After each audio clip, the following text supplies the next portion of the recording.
Hello, everybody. Welcome to Talk About House. I'm Todd. I'm Juana. Okay, the magic number today is minus 39%. It's a bad number. It is not how far houses have fallen in price. It is not how much homes will fall in price. It's not going to happen, right? Well, we don't know that, but at least not at the moment. Okay, what is the minus number? What's that minus 39%? So do you have any ideas? No? No? How about inventory? Yeah. Okay, so here is a headline from the article. Housing market inventory keeps declining, and that's bad news for home buyers. Now, it's declining even with interest rates like high sixes for 30-year. Right, so that's why it's declining, because less and less sellers want to put their homes on the market. Right. So because sellers aren't bringing their homes to market, inventory is declining, because whatever inventory there is, so long as it's a good product, it will sell. Okay. Get this. The housing market today has 39% fewer homes for sale than before the pandemic. We've got some pretty cool stuff that's coming that we're going to show you that will probably blow your mind and probably convince you what happened right before the pandemic and during the pandemic has probably changed, at least for the next decade, what will happen with real estate.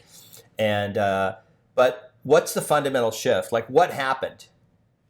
So most homeowners that have mortgages, so 42% of homeowners out there do not have mortgages. So the other 58% that do have mortgages a lot of them have a lot of equity, and just about everybody has sub 6% mortgages. And really a majority have sub 4% mortgages. So these people are not particularly interested in putting their homes on the market, selling them, and then going out and getting mortgages that are over 6%. What about new home building versus household formations?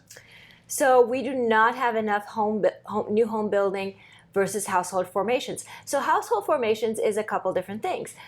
People growing to adulthood and moving out of their parents' home and into their own place, and also people who maybe were cohabitating, so maybe a roommate situation, and they decide to go get their own places. So all of these are household formations. Okay, and here's from the article. There's a slump in home building, and new home listings just fell 23%, marking the 10th consecutive month of double-digit declines. It literally, we were at a point where a decade of underbuilding, the estimate out there is 6.5 million single-family homes short.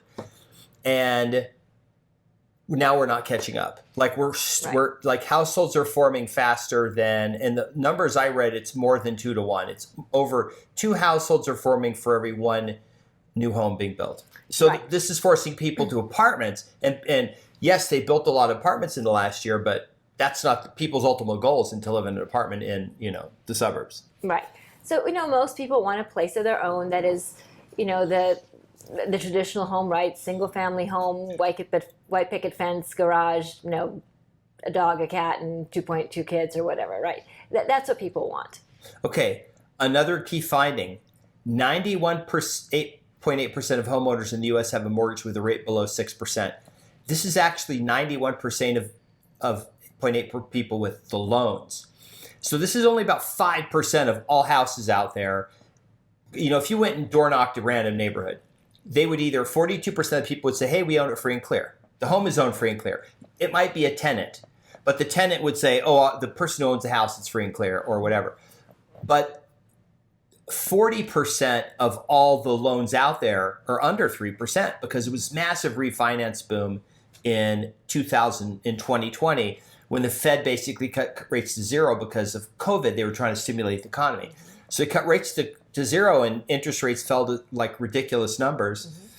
So you have very few, almost nobody with a high enough rate. How does this affect the market when you've got a 3% loan, but you're thinking about like doing the move up? Like, I'm going to sell my 2,000 square foot house and move into the 3,000 square foot house with a pool.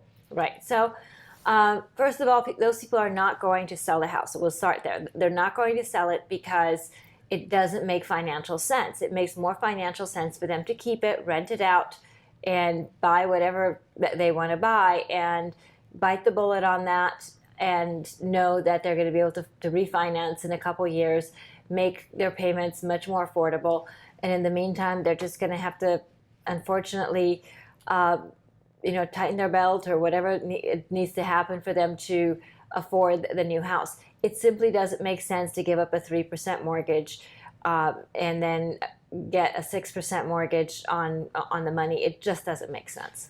Current homeowners, he said, that were lucky enough to get a 2.75% interest rate 2022, that's a typo, I think they meant 2020, are in a great position. But for new home buyers looking to buy a first home, or those looking to move to another home, it's a very daunting proposition. It is, because even though, in theory, you should be able to refi in a year or two, if the economy slows enough and the Fed starts cutting rates, we'll get back into that normal cycle of rate declines, maybe.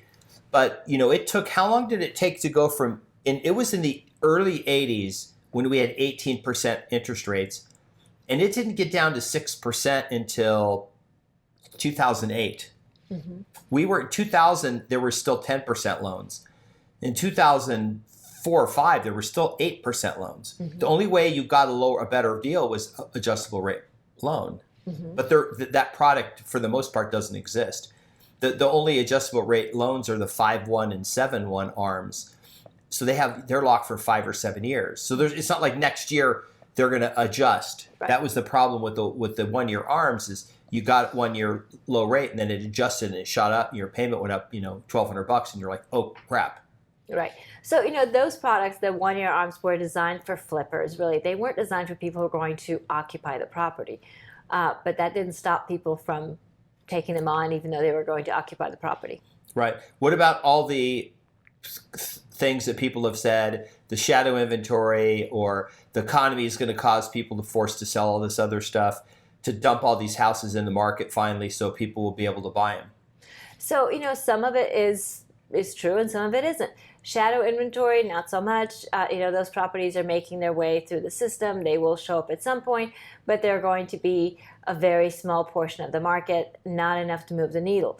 As far as the people forced to sell, this happens all the time. People have a life event, and and selling is the option that makes the most sense for them. But again, there aren't enough of them to move the needle. It's just enough to put a few homes on the market, but not enough to satisfy the demand.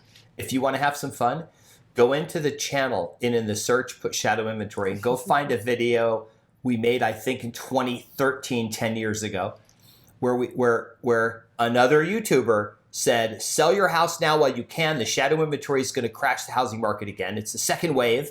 It's getting ready to come. Sell your house while you can. And then they called us out in the video saying we were wrong. And you can go back historically and look at home prices, but the shadow inventory never came. Right. And there were a lot of people who bought in 2009 and 10, great job, but then they got, 2013, their home had gone up, 15%, and they freaked out and they panic sold it. Right. And that happens. And you know what? Anybody who made money, good on you. Obviously in hindsight is 2020, and we understand everybody makes the best choices that they can with the information that they have at the time. We do know that real estate is a long game, and over the long haul, real estate appreciates, and you tend to do better if you hang on to your property. Here's my prediction. Housing inventory doesn't get back to pre-pandemic levels till interest rates get to below about 4.5%. Then we're going to have a really long wait, because that's going to be years. It could be. It's 6.5 for 30 year. Roughly. Mm-hmm. It's got to drop 2%. You can get a VA right now for low 6s. Well, my thought is that it's going to take several years to get back to 4.5. 2027? Maybe. So that's 8 years from the 2019, which is pre-pandemic. Right. Before that inventory level gets back. Yeah, it's going to be a while. What about home builders not building enough homes? Look, home builders have a lot of restraints. No matter how much they want to build homes, it takes time. It takes time to acquire the land, to get the approvals, the permits, all that good stuff. And even once they have all that, it takes time to work the dirt and, put up homes. So these homes are not going to be put up overnight. It takes years to get the homes put up. I mean, it's not that home builders are not bringing new homes to market every day. Of course they are. But to bring the numbers of homes to market that we need is going to take years. And, the march keeps going on as far as increase in population. So even though they're going to be bringing lots of homes to market, new household formations will continue. So the best estimates I've seen is that it's going to take 7 to 10 years to catch up. Wow. Okay. All right. What else have you got? That's it. That's it. Okay. So that was our video. Hope you liked it. Hope you got something out of it and we entertained you. Maybe made you giggle. If you liked the video at all, please remember to subscribe and hit the notification bell. Like the video. Please share the video. Somebody else might enjoy it too. Remember to leave us comments and be nice to one another in the comments. And we'll see you on the next video. Bye. Bye.